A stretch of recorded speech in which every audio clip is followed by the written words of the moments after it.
Hello students, greetings of the day.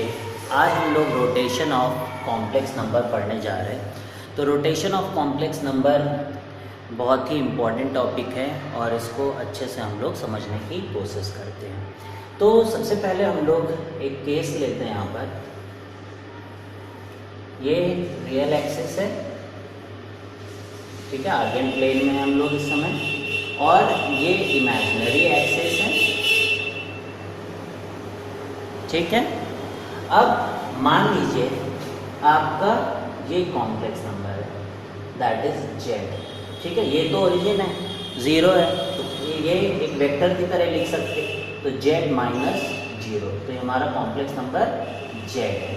तो अगर मान लीजिए कि ये एंगल थीटा बना रहा है, यानी आर्गुमेंट ऑफ जेड जो भी पॉजिटिव एक्स एक्सिस से एंगल ये बना रहा है, तो वो पॉजिटिव लिया जाता है। अगर मान लीजिए आप एंटी क्लॉकवाइज चलते हैं तो पॉजिटिव लिया जाता है, और अगर आप एंटी क्लॉकवाइज चलते हैं तो निगेटिव लिया जाता है, जैसे कि ट्रिग्नोमेट्री में होता है, ठीक है। तो यहाँ पर देखें, अभी जेड को अगर मैं चाहूँ तो जेड, अगर मान लीजिए इसका मॉडुलस मॉड जेड है, तो ये जेड को लिखा जा सकता है, Z is equal to mod Z e की पावर आई थीटा, ठीक है। और थीटा क्या है, यहाँ पे आर्गुमेंट है।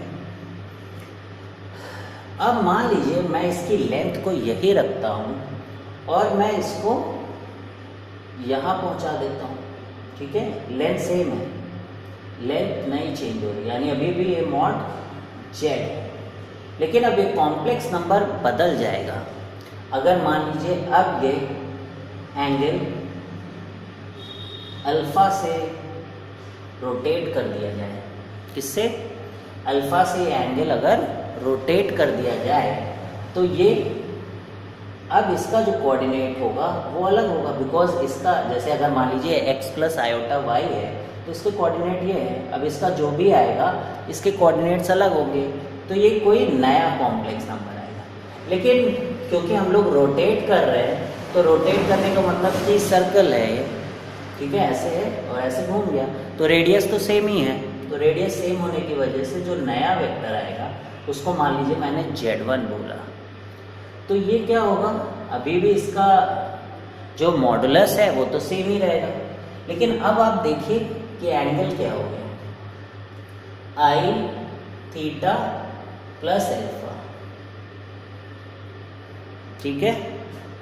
तो एक काम करते हैं, इसको थीटा बोल देते हैं और इसको अल्फा बोल देते हैं, ठीक है। यानी ये पहला वाला आई अल्फा, इसलिए बिकॉज मोस्ट ऑफ जब हम लोग रोटेट करते हैं तो हम एक ऑपरेटर बनाना चाहते हैं, थीटा यूज़ करेंगे वेरिएबल की तरह, दैट विल बी बेटर, और कोई बात नहीं। तो जेड को लिखा mod Z E i alpha, normal है, यूलर फॉर्म पढ़ा है आपने। Z1 वेक्टर है, इसको लिख लेते हैं Z1 वेक्टर बोल रहा हूँ, कॉम्प्लेक्स नंबर है Z1। इसको जब आप लिखना चाहें, बिकॉज देखें एंगल अल्फा प्लस थीटा है, तो मॉड जेड ई की power i theta plus alpha. अगर इसको मैं ब्रेक करूं तो that can be written as e की पावर आई अल्फा और ई की पावर आई थीटा, और ये क्या है, ये जेड वेक्टर है, यानी जेड कॉम्प्लेक्स नंबर है। जेड देखिए, Z is equal to mod Z e की पावर आई अल्फा, तो ये जेड हो गया, तो ये हो गया आई थीटा। तो इसका मतलब कि अगर मेरा मॉडुलस सेम रहता है और मैं जेड को घुमाना चाहता हूँ किसी भी एंगल से, तो मुझे क्या करना होगा, पिछले जो मेरा जो भी पहले से कॉम्प्लेक्स नंबर था उसमें अगर मैं ई आई थीटा मल्टीप्लाई कर देता हूँ, तो मेरा वेक्टर या मेरा कॉम्प्लेक्स नंबर थीटा से रोटेट होके नए कोऑर्डिनेट्स मुझको देगा, ठीक है। तो यही होता है rotation of a complex number, यानी ई की पावर आई थीटा से मल्टीप्लाई करने से मेरा कॉम्प्लेक्स नंबर थीटा एंगल से रोटेट होके एक नई पोजीशन पे पहुंच जाता है। तो ये कंडीशन थी जब हमने ओरिजिन से इसको रोटेट किया है। तो एक और यहाँ पे इम्पोर्टेंट बात है जो मैं बोलना चाहूँगा, तो ई आई थीटा की जगह अगर मैं इसको इधर ले जाता हूँ, ठीक है, मान लीजिए माइनस थीटा इधर ले जाता हूँ और ये नया वेक्टर है Z2 वेक्टर, तो उसके लिए कैसे लिखेंगे, देखिए Z2 equal to Z2 equal to Z e की पावर माइनस आई थीटा। क्यों माइनस आई थीटा? बिकॉज इस बार ये क्लॉकवाइज रोटेट हुआ है, तो ये नया वेक्टर, नया कॉम्प्लेक्स नंबर आ जाएगा, ठीक है। तो ये तब का केस है जब मेरा मॉडुलस सेम है और मॉडुलस चेंज नहीं हो रहा है, तब हम रोटेशन कर रहे हैं, तब ये वाला केस हम लोगों ने यहाँ पे रोटेशन में देखा है। अब हम लोग नेक्स्ट केस देखेंगे जहाँ पर क्या होगा कि अगर मान लीजिए ये हमारा कोई Z1 कॉम्प्लेक्स नंबर है और ये कोई Z2 है जिसका मॉडुलस को चला गया, ठीक है। तो मॉड Z1 यानी is not equal to mod Z2, और ये एंगल अल्फा है और ये एंगल अगर थीटा से रोटेट करेंगे तो Z2 को कैसे लिखेंगे, अब ये सीखना है। तो अगर आपने वेक्टर पढ़ रखा है, 11th में आपने पढ़ ही रखा होगा वेक्टर, क्योंकि वो फर्स्ट चैप्टर है फिजिक्स का, तो उसमें आपने यूनिट वेक्टर का कॉन्सेप्ट पढ़ा होगा। तो यहाँ पर हम लोग यूनिट वेक्टर का कॉन्सेप्ट यूज़ करेंगे। तो सबसे मैं पहले Z1, बिकॉज यहाँ पे आप देखिए मैग्नीट्यूड सेम नहीं है, तो अगर मैग्नीट्यूड सेम नहीं है तो मैग्नीट्यूड को सेम किया जा सकता है अगर हम लोग यूनिट वेक्टर ले लें, केवल डायरेक्शन चाहिए हमको। तो व्हाट आई विल डू कि Z1 की डायरेक्शन का यूनिट वेक्टर लिखूंगा तो वो होगा Z1 अपॉन मॉड Z1। तो मान लीजिए एक नया कॉम्प्लेक्स नंबर U है, ठीक है, क्या है वो, जिसका Z1 अपॉन मॉड Z1 यानी ये यूनिमॉड्यूलर कॉम्प्लेक्स नंबर U है, और V जो है हमारा नया, यहाँ ये मतलब मान लीजिए ये 1 है तो ये U है, और V क्या लिखा जाएगा, देखिए Z2 की डायरेक्शन का यूनिट वेक्टर मैं ले रहा हूँ, तो that can be written as Z2 upon mod of Z2। तो ये U कॉम्प्लेक्स नंबर है दैट इज यूनिमॉड्यूलर, और ये V कॉम्प्लेक्स नंबर है दैट इज यूनिमॉड्यूलर। क्लियर है? अब मैं क्या चाहता हूँ कि मेरा जो U है वो रोटेट होके V की तरफ चला जाए, तो V को कैसे लिखा जा सकता है, तो नॉर्मल है, अब V equal to U times e की power minus i theta, e की पावर आई थीटा माइनस में, बिकॉज हम लोग इसको एंटी क्लॉकवाइज रोटेट कर रहे हैं। ये समझ में आता है आपको बात? तो V को अब यहाँ लिख लीजिए, Z2 upon mod Z2 is equal to Z1 upon mod Z1 equal to i theta. अब देखिए यहाँ पे ये लिख लिया गया। अब मान लीजिए, अब इसी को देखिए किस फॉर्मेट में, अब ये रोटेशन लिख लिया गया कि नहीं, Z2 upon mod Z2 is equal to Z1 upon mod Z1। तो अगर आप चाहते हैं कि Z2 कॉम्प्लेक्स नंबर लिखा जाए तो आप मॉड Z2 से को इधर भेज दीजिए, ठीक है। तो क्या हुआ, इसके यूनिट वेक्टर को थीटा मल्टीप्लाई करके ये नया वेक्टर का यूनिट तो ले आए, अब Z2 चाहिए तो उसके मॉडुलस से इसको मल्टीप्लाई कर दिया गया। क्लियर है? तो इस तरीके से Z2 कॉम्प्लेक्स नंबर लिख दिया गया, ठीक है, समझ में आया? अब देखिए इसी का फॉर्मेट अगर हम लोग देखें तो कैसा है, Z2 और इसको Z1 को नीचे भेज दें तो Z2 by Z1 is equal to modulus of Z2 by Z1, इसको एक ही कर लिया, और ये e की पावर आई थीटा। तो इसको बोलेंगे final complex number upon initial complex number is equal to modulus of final complex number upon initial complex number into e की पावर आई थीटा। यानी कि जहाँ को रोटेट करके गए हैं उसे फाइनल कॉम्प्लेक्स नंबर बोला, जहाँ से शुरू किया उसे इनिशियल कॉम्प्लेक्स नंबर बोला, और ये मॉडुलस यूज़ किया गया है, तो e की पावर i थीटा। अगर इसी को आर्गुमेंट फॉर्म में लिखा जाए, अभी ये जो देख रहे हैं आप, ये नॉर्मल कॉम्प्लेक्स नंबर के फॉर्म में है रोटेशन, अगर मैं इसे आर्गुमेंट फॉर्म में लिखूं तब भी ये सेम ही होगा। It can be written like argument of Z, because अब समझिए कि ये कॉम्प्लेक्स नंबर है, that is r times e की पावर i थीटा, है कि नहीं। तो ये दो लाइन है, जैसे कल के अगर आपने लेक्चर देखा हो तो दो लाइंस के बीच का एंगल हम लोगों ने पढ़ा था। तो this is same, argument of z2 by z1 can be written as theta. तो ये आर्गुमेंट फॉर्म इसी चीज का है, इसी रोटेशन का ये आर्गुमेंट फॉर्म है।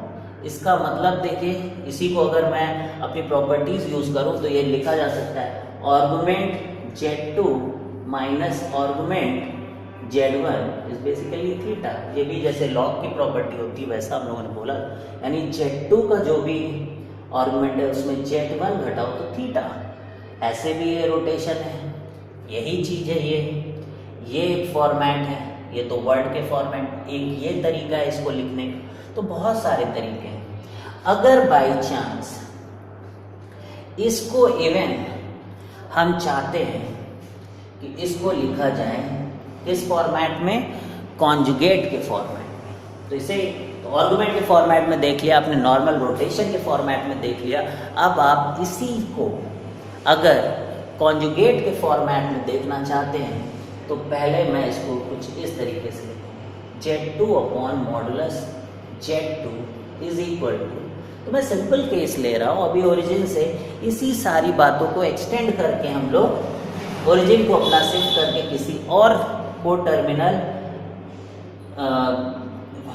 को इनिशियल वेक्टर की तरीके से इसको करके भी कर सकते हैं। वहाँ पे केवल सब्ट्रैक्ट करना पड़ेगा वो पॉइंट, बाकी सारे कॉन्सेप्ट जो है वो सेम ही रहेंगे। तो इसको लिखेंगे z1 अपॉन मॉडुलस z1 और ये हो गया ei थीटा। अब आप अगर इसको कॉन्जुगेट के फॉर्म में लिखना चाहते तो आप जानते हैं कि z square is equal to z upon z bar, ठीक है। तो z square is equal to z upon z bar, यानी कि मुझे स्क्वायर करना पड़ेगा। तो अगर मैं इसको मैं रब कर देता हूँ, तो अगर मैं इसको स्क्वायर करूँ तो दैट विल बी z2 का square upon modulus, that is modulus z2 का स्क्वायर, ये हो जाएगा z1 का स्क्वायर अपॉन मॉडुलस z1 का स्क्वायर इंटू e की पावर i 2 थीटा, ठीक है। अब इसको z2 मॉडुलस z2 के स्क्वायर को हम लोग लिख सकते हैं z2 into z2 bar is equal to z1 square upon z1 into z1 bar into iota 2 theta. अब z2 से z2 कैंसिल, z1 से z1 कैंसिल, अब ये लिखा गया z2 by z2 bar is equal to z1 by z1 bar is equal to e into e की power i 2 theta. अब ये देखिए कॉन्जुगेट फॉर्म में हो गया, z2 by z2 bar is equal to z1 upon z1 bar e की power i 2 theta. तो ये भी एक तरीके का रोटेशन है। तो इसी को अब हम लोग एक्सटेंड करेंगे जब हम इस ओरिजिन को शिफ्ट करके किसी और पॉइंट पे इसको वेक्टर को ले जाएंगे, तब कैसे यही सारे कॉम्प्लेक्स, और ये आपको हेल्प भी करेगा इन्हीं बातों को एक बार और रिवाइज करने के लिए एक नई सिचुएशन में।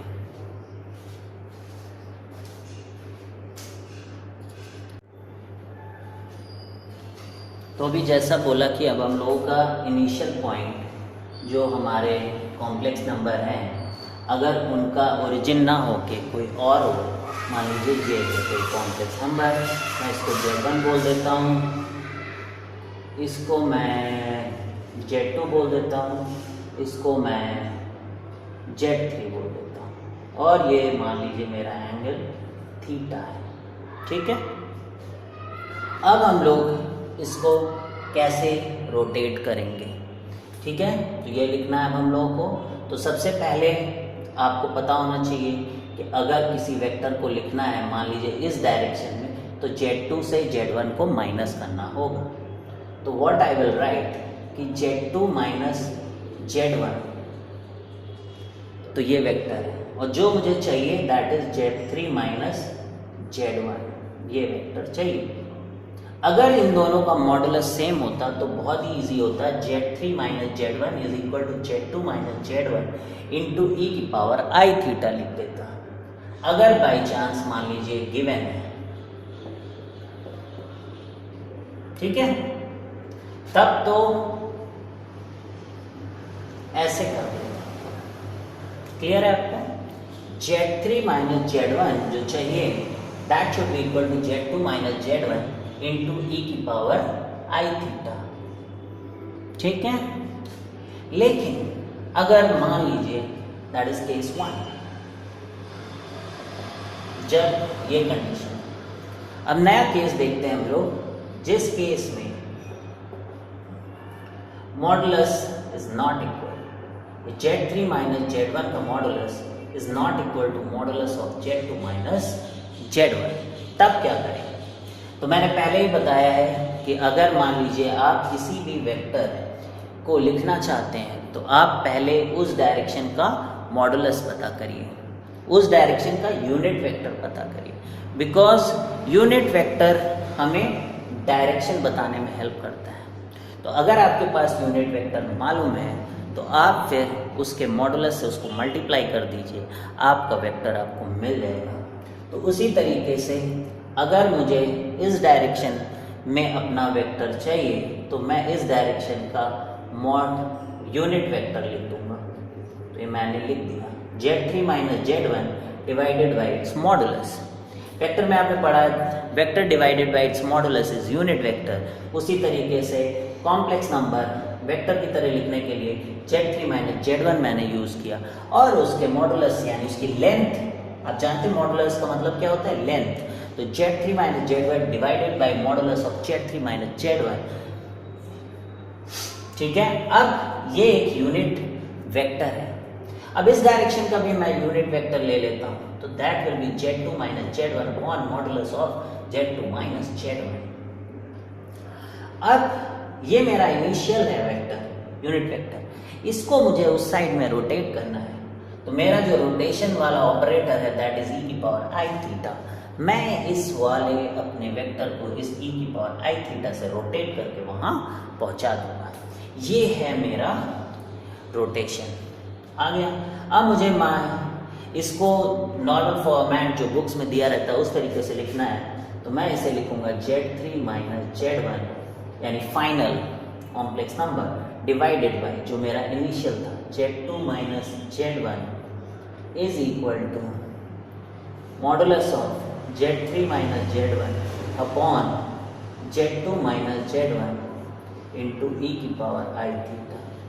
ठीक है, ये हो गया मेरा फॉर्मेट, जहाँ पे फाइनल कॉम्प्लेक्स नंबर ऊपर लिखा जाता है, इनिशियल नीचे लिखा जाता है, उसी रेशियो में मॉडुलस भी लिखे जाते हैं, और ये ई की power i theta that is the rotation operator in complex number.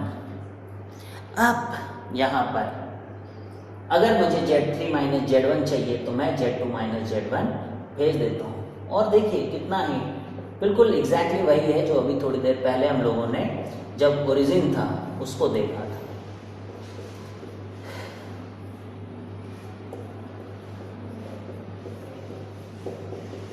ठीक है, तो इसको समझिए। अगर आप चाहते हैं Z3 माइनस Z1 का वेक्टर, तो आप पहले उस डायरेक्शन का यूनिट वेक्टर ले लीजिए। This is the unit direction, ये जो है यूनिट वेक्टर है इस डायरेक्शन। ठीक है,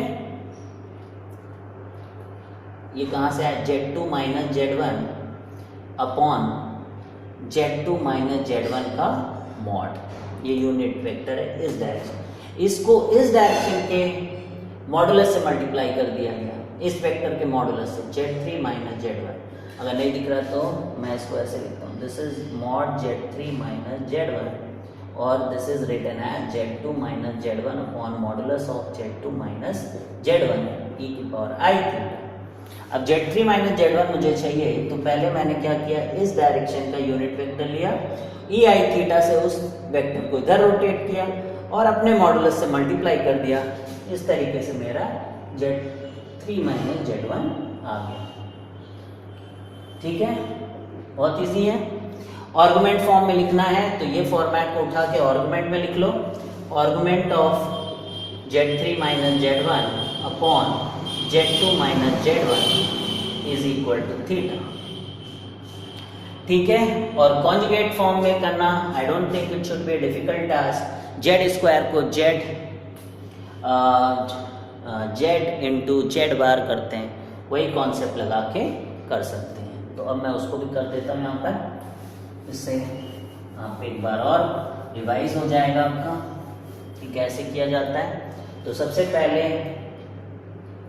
Z3 माइनस Z1 के नीचे आप उसके मॉडुलस को लिखिए ये, और इधर साइड Z2 माइनस Z1 उसके नीचे उसके मॉडुलस को लिखिए, लिख दिया, और ये e की पावर आई। दोनों को स्क्वायर करिए। ठीक है, रब कर रहा हूँ मैं नीचे, इन दोनों को आप स्क्वायर कर दीजिए। तो स्क्वायर करने से क्या होगा, that will B Z3 minus Z1 का स्क्वायर, और इसका स्क्वायर करेंगे तो that will B Z3 minus Z1 into modulus of Z3 minus Z1 बार। इधर भी Z2 माइनस Z1 का स्क्वायर, इधर होगा Z2 माइनस Z1 और Z2 का बार माइनस Z1 का बार, और एक स्क्वायर किया गया इसलिए I2 थीटा। अब यहाँ से आप Z3 माइनस Z1 को कैंसिल करिए, Z2 माइनस Z1 को कैंसिल करिए, this becomes Z3 minus Z1 upon modulus Z3 minus Z1 bar is equal to Z2 minus Z1 upon modulus Z2 conjugate minus Z1 conjugate into e की power I2 theta. ठीक है, तो ये आप यहाँ से समझ जाते हैं। तो ये conjugate form, this is same as जो हम लोगों ने पहले पढ़ा था। तो इस तरीके से हम लोगों ने अपने कॉम्प्लेक्स नंबर को कॉन्जुगेट फॉर्म में लिखा, आर्गुमेंट फॉर्म में लिखा, इसके रोटेशन को सीखा। अब हम इसके आगे चल के कुछ प्रॉब्लम्स करेंगे जहां अब इस कॉन्सेप्ट को कैसे यूज करते हैं ये सीखेंगे।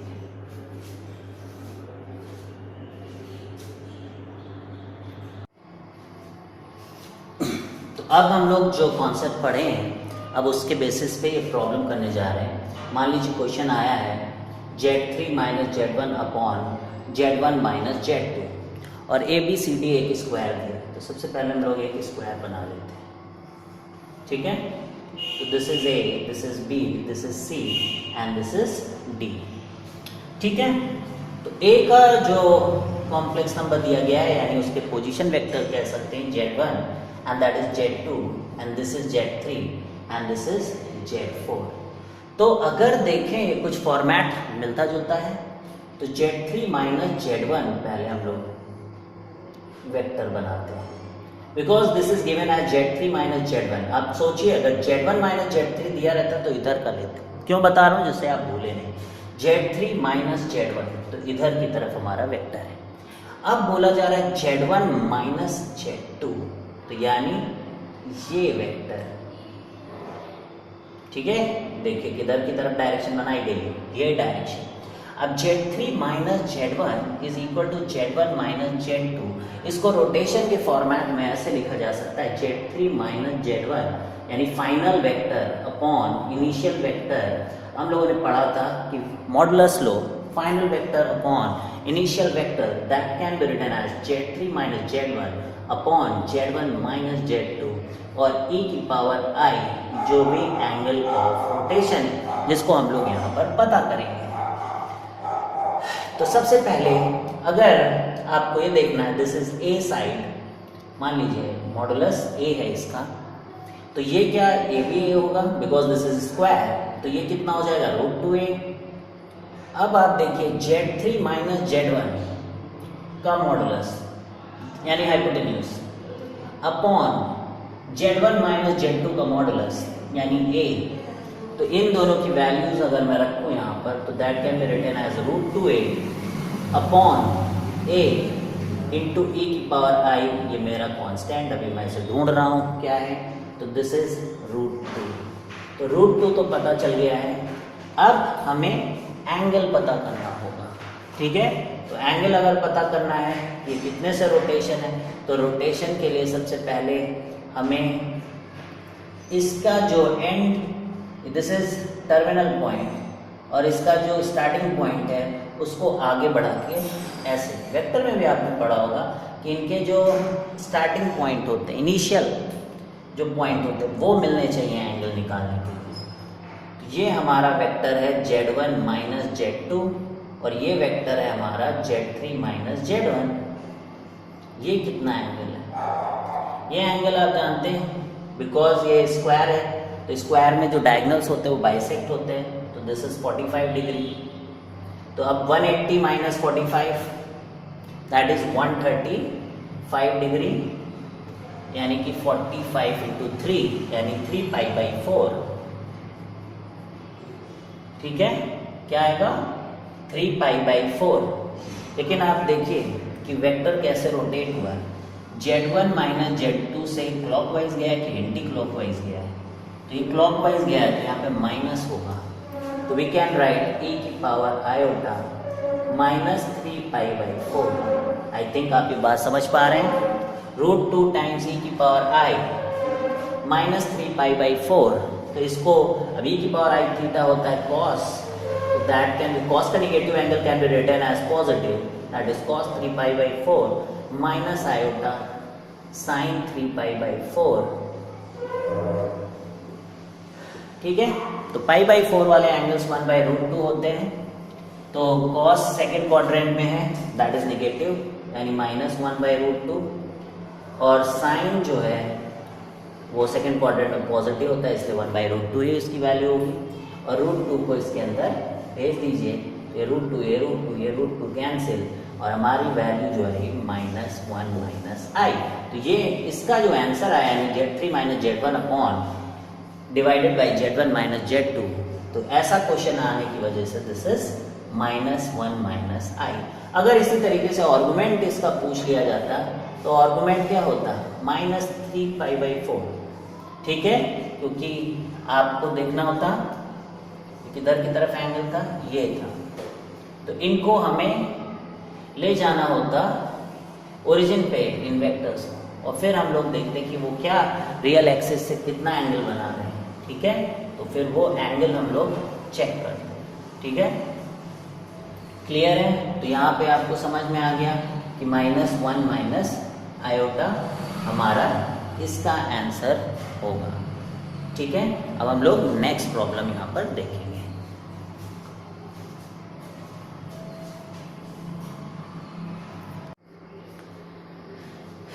अब ये नेक्स्ट प्रॉब्लम देखते हैं। Mod of Z square is equal to 4, find the area of the triangle form by Z omega Z and Z plus omega Z as its side.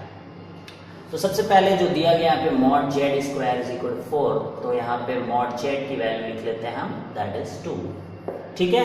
फिर उसके बाद अगर हम लोग देखें यहाँ पे Z और फिर दिख रहा है ओमेगा Z, तो इसका मतलब कि ओमेगा जो है उससे इसको रोटेट किया गया है। एंड यू नो कि ओमेगा क्या होता है? क्यूब रूट ऑफ यूनिटी होता है। अगर आपने लास्ट लेक्चर देखा है तो वी नो कि उसका रिप्रेजेंटेशन भी हम लोगों ने आपको सिखाया था कि ओमेगा का रिप्रेजेंटेशन e की पावर i 2 पाई बाई 3 था, वो 120 डिग्री था। फिर उसके बाद 240 डिग्री पे ओमेगा स्क्वायर था। तो यानी कि अगर मान लीजिए मेरा वेक्टर Z मैंने ऐसे माना, ठीक है, तो मैंने इसको रोटेट कर दिया 120 डिग्री, ठीक है। अब इसको ऐसे ले जाना पड़ेगा और यहाँ से रोटेट किया, तो ये ओमेगा Z है। ओमेगा मतलब e की पावर i 2 पाई बाई 3, ठीक है, याद रखो एक बार। और ओमेगा स्क्वायर होता है e की पावर i 4 पाई बाई 3, ठीक है। बातें याद रखनी है। यूलर्स एक्सपेंडेड फॉर्म में हम लोगों ने पढ़ा था क्यूब रूट ऑफ यूनिटी, ये हमेशा याद रहना चाहिए। तो ये वेक्टर है Z और ये वेक्टर है ओमेगा Z, ये एंगल है 120 डिग्री, तो ये एंगल कितना हुआ? 60 डिग्री, ठीक। तो ये एंगल अगर 60 डिग्री हुआ तो ये जेड वेक्टर है, ओमेगा जेड वेक्टर है, तो ये टिप टू टेल जुड़े हुए हैं, तो ये वेक्टर कितना हो जाए, जेड प्लस ओमेगा जेड। ठीक है। और अब यहाँ पर मॉड जेड की वैल्यू, अगर इसके मॉडुलस की वैल्यू करें तो ये लेंथ यहाँ पर 2 है। अब देखना है हमें कि इसकी लेंथ क्या है, मॉड ओमेगा जेड, तो इस can be written as mod Z mod omega. अब ये क्यूब रूट ऑफ यूनिटी था तो इसकी वैल्यू भी 1 होती, बिकॉज इसका मॉडुलस तो 1 ही था ना। हम लोगों ने रोटेट किया था, हम लोगों ने बोला यूनिट सर्कल के अंदर इंस्क्राइब्ड एक इक्विलेटरल ट्रायंगल होते हैं जिसके वर्टिसेस होते हैं ओमेगा और ओमेगा स्क्वायर। तो इसी तरीके से आपको हर बात याद रहनी चाहिए, नहीं कि आपको जाके ओमेगा को मॉडुलस सोचने लगे। अगर आप जानते कि यूनिट सर्कल में ये ओमेगा था तो इसका मतलब इसका मॉडुलस 1 है, तो यानी कि जो मॉड जेड है वही है ये, तो इसका मतलब इसकी भी वैल्यू 2 है। अगर अब ये 2 है और ये भी 2 है और इसके बीच में एंगल 60 डिग्री बन रहा है, ये फिर इसका मतलब ये जो है एक आइसोसेलेस ट्रायंगल बना, तो ये दोनों एंगल इक्वल होने चाहिए। तो 120 को 2 से डिवाइड करेंगे आप तो you will get this is 60 degree and this is also 60 degree. अब यहाँ पे तीनों ही 60 डिग्री हो गए, तो ये कौन सा ट्राइंगल है, दैट इज इक्विलेटरल ट्राइंगल। और एरिया क्या होता है इक्विलेटरल ट्राइंगल का, √3/4 ए स्क्वायर। √3/4 ए क्या है, mod Z square. Mod Z square की वैल्यू 4 दी है, तो √3/4 इंटू 4, 4 से 4 कैंसिल एंड दिस इज √3। ये हमारा आंसर है। तो देखा कितना इजी प्रॉब्लम है, रोटेशन से कैसे अवेयर क्वेश्चंस आप कर पा रहे हैं, और इसी तरीके से आपका कॉन्फिडेंस अब बढ़ता जाएगा।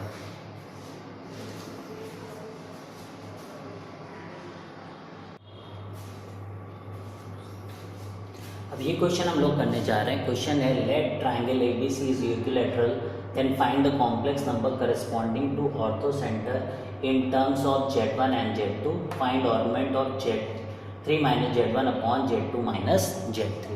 तो ये पहले से हम लोगों को फिगर दे रखा है, ठीक है, जिससे कि डायरेक्शन का ओरिएंटेशन सही रहे।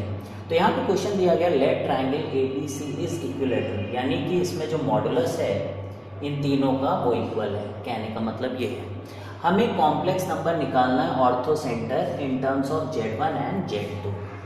तो सबसे पहले because it is equilateral triangle, इसलिए ऑर्थो सेंटर, सर्कम सेंटर, इन सेंटर, सेंट्रॉइड ये सभी सेम होते हैं। तो मैं इसे रोटेशन के टर्म्स में इस प्रॉब्लम को करना चाहूँगा। तो सबसे पहले आप देखिए, अगर ये वेक्टर, ठीक है, ये वेक्टर को रोटेट करके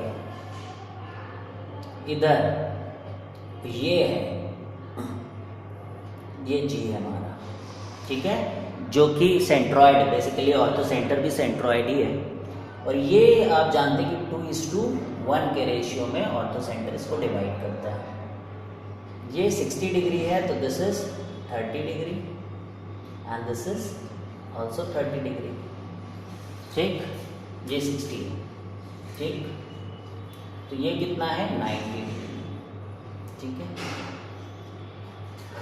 अब हमें क्या करना है, अपने इक्विलेटरल ट्रायंगल को इधर की साइड में लाना है, ठीक है, इधर रोटेट करना है। कितने एंगल से रोटेट करना होगा, 30 डिग्री से, ठीक।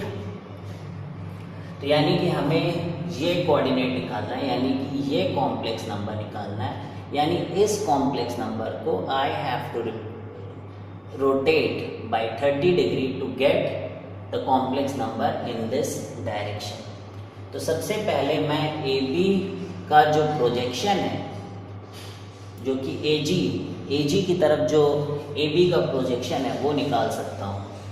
कैसे निकाल सकता हूँ, अगर मैं लिखूँ cos 30 degree is equal to AB, यानी इसका जो प्रोजेक्शन है, इसको कुछ भी मैं बोल देता हूँ, लेट से कि A है, ठीक है, तो base upon hypotenuse that is AB। तो ये cos 30 हो जाएगा तो यानी कि ए का लेंथ अगर मैं फाइंड आउट करूँ तो that will be A B times cos 30 degree. तो ए बी कितना हो जाएगा, यानी कि ए बी को ए बी रहने देते हैं हम लोग, cos 30 इज बेसिकली √3/2। ठीक है, तो ये हो गया ए बी, ये पूरा लेंथ है। ठीक है,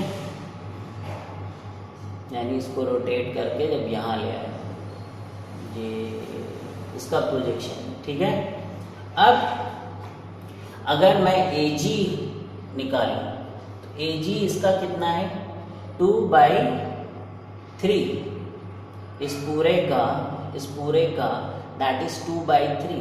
तो यहाँ पे 2/3 ऑफ ए बी इंटू √3/2, 2 से 2 cancel, A G is basically A B by root, यानी 1/√3 टाइम्स ए बी।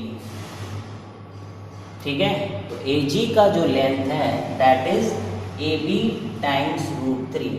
यानी कि अब अगर मैं इसको ऐसे रोटेट कर लूँ तो ये यहाँ पर भी ए बी ही लेंथ रहेगी, उसको केवल अगर √3 से डिवाइड कर दूंगा तो ये लेंथ निकल आएगी। तो बहुत ही इजी हो गया है अब। ठीक है, हमें ये फाइनल चाहिए वेक्टर, लेट्स से कि वो z है, तो इसको चाहिए हमें। तो हम पहले क्या करेंगे, इसी को रोटेट कर लेंगे। तो यानी कि A B is basically Z2 minus Z1। ठीक है, अभी यहाँ पर लेंथ को हम सेम रखे हुए हैं, जो Z2 माइनस Z1 की लेंथ है, इसको मल्टीप्लाई करेंगे EI, और ये कितना है देखिए किस डायरेक्शन में ये रोटेट किया जा रहा है फाइनल की तरफ। तो this is anti clockwise direction. तो कितना एंगल है ये 30 डिग्री, 30 डिग्री मतलब π/6। तो ये EI π/6। ठीक है, तो ये हमारा Z2, और इन्होंने बोला था जो भी हमारा ऑर्थो सेंटर आए वो Z2 और Z1 में ही हो। ठीक है, तो G का कुछ हम लोग अब यहाँ पे इसको बोल देते हैं, लेट्स से कि ZO ऑर्थो सेंटर का। तो Z जो हम लोग करस्पॉन्डिंग ले रहे थे that should be written as ZO minus Z1। तो ZO जो होगा, तो ZO minus Z1 is equal to, यानी Z2 minus Z1 into EI π/6 ZO minus Z1। ठीक है, लेकिन जो ZO माइनस Z1 है वो बेसिकली उसकी लेंथ अभी पूरी है, लेकिन ये लेंथ कितनी हो जाएगी, बिकॉज दिस इज बेसिकली अभी इसकी लेंथ जो आ रही है वो ए बी के बराबर है। इसको अगर मैं 1/√3 से मल्टीप्लाई कर दूँ तब जाके ये सही वेक्टर को रिप्रेजेंट करेगा। तो Z यहाँ पे जो लिखा था, लेकिन इसे ZO माइनस Z1 करना है, यहाँ पे Z मैंने लिखा था, याद करिए। तो वो Z तो यहाँ कहीं पहुँच गया था, लेकिन अगर मैं यहाँ लिखना चाहता हूँ ZO माइनस Z1 के टर्म्स में, तो ये 1/√3 टाइम्स ए बी होगा।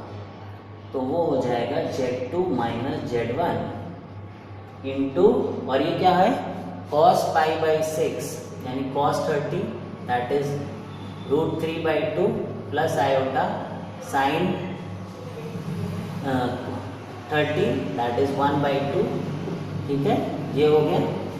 और Z0 को लिखना है हमें, तो Z0 can be written as Z1 plus 1/√3 into Z2 minus Z1 into, ये 2 भी बाहर कर लेते हैं, that is √3 plus iota.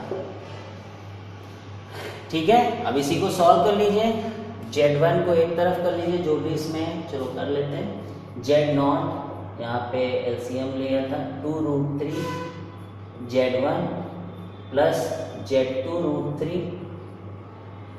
Plus Z2 iota minus Z1√3 minus iota Z1, और पूरे में 2√3 ले लिया। अब Z1 को एक साथ कर लो, तो Z1 को देखिए कितने टर्म है Z1 वाले, दिस एंड दिस। तो यहाँ पे देखो 2√3 में से √3 चला गया, तो दैट इज √3, और ये माइनस आयोटा टाइम्स Z1 हो गया। Z2 के टर्म्स देखो एक ही है बस, तो that is √3 plus iota times Z2, और ये हो गया हमारा 2√3, ये आ गया हमारा Z0। ठीक है, तो देखा, समझ गए कैसे क्वेश्चन किया गया। ठीक है, तो सबसे पहले हम लोगों ने इसको रोटेट किया, लेकिन हम लोगों ने ये भी निकाल लिया था कि ये जो AB के टर्म्स में ये लेंथ कितनी है, तो वो थी 1/√3 टाइम्स, तो दैट वाज इम्पोर्टेंट थिंग यहाँ पर। ठीक है, कि वो क्या था 1/√3 टाइम्स करके फिर निकाला गया क्वेश्चन। ठीक है, अच्छे से इसको नोट कर लीजिए, फिर हम लोग नेक्स्ट प्रॉब्लम यहाँ पर कर रहे हैं, जो कि इसका सेकेंड पार्ट है। तो लिख लिया हो तो मैं अब इसे रब कर देता हूँ। ठीक है, तो सेकेंड पार्ट अब देखते हैं, दैट इज किसका आर्गुमेंट बोल रहे हैं लोग, इसको भी रब कर देते हैं। तो सेंटर के बारे में बात नहीं हो रही है, तो ये Z1 था, this is Z2 and this is Z3। अब देखिए किसके बारे में बात करें, find argument of Z3 minus Z1, Z3 minus Z1 यानी ये है vector, and Z2 minus Z3 यानी ये है वेक्टर। तो जो भी ऊपर रहता दैट इज फाइनल, यानी Z3 माइनस Z1 की तरफ रोटेट करना, किसको, Z2 माइनस Z1। लेकिन सबसे इंपॉर्टेंट बात है, equilateral triangle, this is 60 degree, this is also 60 degree and this is also 60 degree. सबसे पहले इनके जो टेल हैं वो मैच करने चाहिए, तो बना लेते हैं और इसको थोड़ा सा आगे ले आते हैं। ठीक है, ये एंगल यहाँ पर 60 था, तो दिस इज 120, वेरी गुड। और ये क्या है मेरा Z2 माइनस Z3 वेक्टर है, this is Z3 minus Z1 vector, और इनिशियल डिनोमिनेटर में रहता है और फाइनल यहाँ रहता है। एंगल देखिए किधर की तरफ रोटेट हो रहा है, एंटी क्लॉकवाइज रहेगा तो पॉजिटिव होगा और क्लॉकवाइज रहेगा तो negative, but this is anti clockwise, तो आई कैन राइट कि argument of this is basically 120 degree, that is 2π/3। ये आंसर हो गया। तो देखा कितना इजी हो रहा है प्रॉब्लम जब हम रोटेशन को सीखते जा रहे हैं। अब हम लोग एक IIT जी का प्रीवियस ईयर का प्रॉब्लम देखेंगे और इन्हीं कॉन्सेप्ट से इसको करने की कोशिश करेंगे।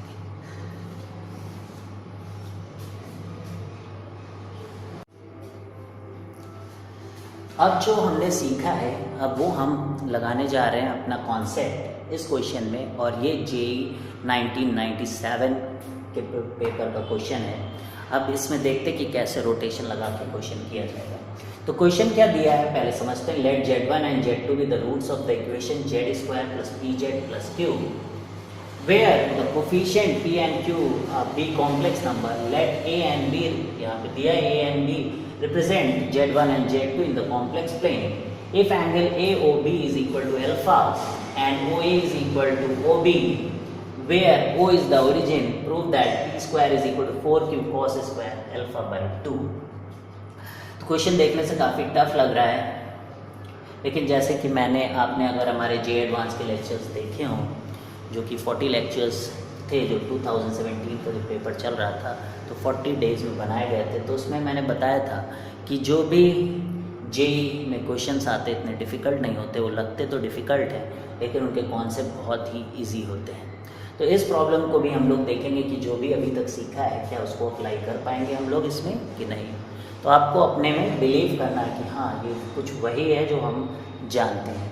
तो सबसे पहले हम लोग यहाँ पर जैसे कि अगर देखा जाए तो बोल रहे हैं कि इसमें जो कोफिशिएंट P और Q है उसके बारे में कुछ बात करते हैं, बिकॉज क्वाड्रेटिक से कुछ तो सिंपल चीज़ें हम लोग लिख ही सकते हैं इस प्रॉब्लम के बारे में।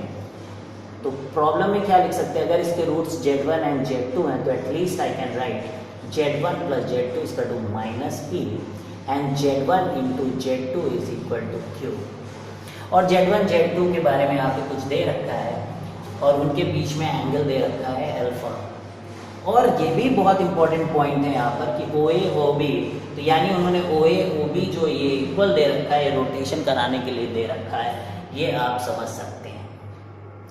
तो अब क्या लिख सकते, देखिए Z2 को हम लोग लिख सकते हैं Z1 टाइम्स e की पावर i अल्फा, लिख सकते कि नहीं? ये तो पढ़ा है हम लोगों ने। Final is equal to initial times अपना जो रोटेशन का एंगल होता है, अब ये हम लोगों ने इसे एंटी क्लॉकवाइज डायरेक्शन में लिया है, इसलिए ऐसा है। तो ये हो गया। तो Z1 Z2 Q में है और Z2 को लिखा जा सकता है Z1 इंटू ई की power i alpha. Very good. अब Z1 upon Z2 is equal to minus P, ठीक है। तो Z2 बाई Z1 क्या लिख सकते, देखिए Z2 बाई Z1 को लिखा जा सकता है e की पावर i अल्फा, ठीक है। और देखिए अब हमें ये भी लाना है, e को जनरेट करना है, q को यहाँ पे जनरेट करना है। तो व्हाट वी शुड डू, 1 को ऐड कर दें इसमें, तो Z2 plus Z1 upon Z1 is equal to 1 plus e की पावर i अल्फा, ठीक है। अब इसको इधर भेज देते हैं, Z2 plus Z1 is equal to Z1 times 1 plus e i alpha को लिख लेते हैं, because e i alpha can be written as cos alpha plus iota sine alpha. अब यहाँ से कुछ समझ में आ रहा है हम लोगों को कि 1 plus cos alpha can be written as 2 cos square alpha by 2, और this can be also written as iota times 2 sine alpha by 2 into cos alpha by 2, ठीक है। अब देखिए यहाँ पे Z2 plus Z1 is equal to Z1 और यहाँ से cos अल्फा बाई 2 कॉमन ले लो, 2 cos अल्फा बाई 2 कॉमन ले लो, तो अंदर बचेगा देखिए cos alpha by 2 plus iota sine alpha by 2, यानी ई आई अल्फा बाई 2, ठीक है। समझ में आ रहा है यहाँ पर Z2 plus Z1 is equal to Z1 times 2 cos alpha by 2 into e i, because देखिए यहाँ पे बच रहा है cos alpha by 2 plus iota sine alpha, उसको तो लिख ही सकते हैं हम लोग यूलर फॉर्म में, Z2 plus Z1 is equal to Z1 times 2 cos alpha by 2, ठीक है। अब यहाँ पे मैं करता हूँ इसको। अब अगर हम लोग देखें तो यहाँ पर स्क्वायर है और Z1 plus Z2 minus P है, तो अगर मैं इसका स्क्वायर करता हूँ तो Z2 प्लस Z1 का whole square is equal to Z1 का स्क्वायर हो जाएगा, और ये हो जाएगा 4, और ये हो जाएगा cos स्क्वायर अल्फा बाई 2, और ये हो जाएगा e की पावर i अल्फा, क्योंकि इसका स्क्वायर करेंगे तो 2 कैंसिल हो जाएगा, तो e आई 2 अल्फा बाई 2, तो यहाँ से e आई अल्फा। अब ये p स्क्वायर हो गया जो कि हमें चाहिए था, बहुत अच्छा, और 4 cos स्क्वायर अल्फा भी चाहिए था अल्फा बाई 2, वो भी आ गया। अब यहाँ बचा है Z1 square into e i alpha, यानी ये चीज Q के बराबर होनी चाहिए। अब यहाँ से देख लेते हैं हम लोग कि Z1 into Z1 E i alpha, Z1 square को लिख सकते हैं Z1 इंटू, इसी के नीचे ही लिख देते हैं Z1 into Z1 E i alpha, इस चीज को। अब देखिए Z1 E i alpha is Z2, that is Z1 Z2, ठीक है। इस रोटेशन वाले कॉन्सेप्ट को जो यूज किया था, this is 4 cos square alpha by 2, और यहाँ पे p स्क्वायर, और ये क्या है, प्रोडक्ट ऑफ रूट्स जिसकी वैल्यू थी q, तो p square is equal to 4 cos square alpha by 2 into q। अब इसको आगे कर लीजिए, p square is equal to 4q cos square alpha by 2। I think आपने भी JEE 1997 का क्वेश्चन देख लिया है, आपने देखा कि कैसे जो चीज़ें हम लोगों ने पढ़ी हैं वही यूज़ हो रहा है, किस तरीके से क्वाड्रेटिक का यूज़ था जो बहुत ही सिंपल क्वाड्रेटिक का यूज़ था, रोटेशन का यूज़ किया गया, सिंपल रोटेशन का यूज़, जहाँ पे कि मॉडुलस भी पहले से सेम था, एकदम सिंपल कॉन्सेप्ट यूज़ करते हुए ये सिंपल फॉर्मूले हैं जो सबको ही आते हैं, किस तरीके से छोटे मोटे जो है चेंजेस करते हुए कि ये लिख लेना, ये थोड़े थोड़े से ट्विकिंग करते हुए प्रॉब्लम, इतनी बड़ी बड़ी प्रॉब्लम सॉल्व हो जाती, जो कि हम चाहते हैं कि हम JEE की प्रॉब्लम्स ईजिली कर पाएँ। यही हमारा मकसद है इन वीडियोस के थ्रू, कि जो हम सीख रहे हैं क्या वो हम अपने जो क्वेश्चंस आए हुए हैं क्या उनको हम इन कॉन्सेप्ट से कर पा रहे हैं कि नहीं, अगर कर पा रहे हैं तो हम सही डायरेक्शन में जा रहे हैं। तो प्लीज़ मेहनत करते रहिए और अच्छा स्कोर करिए। Thank you very much.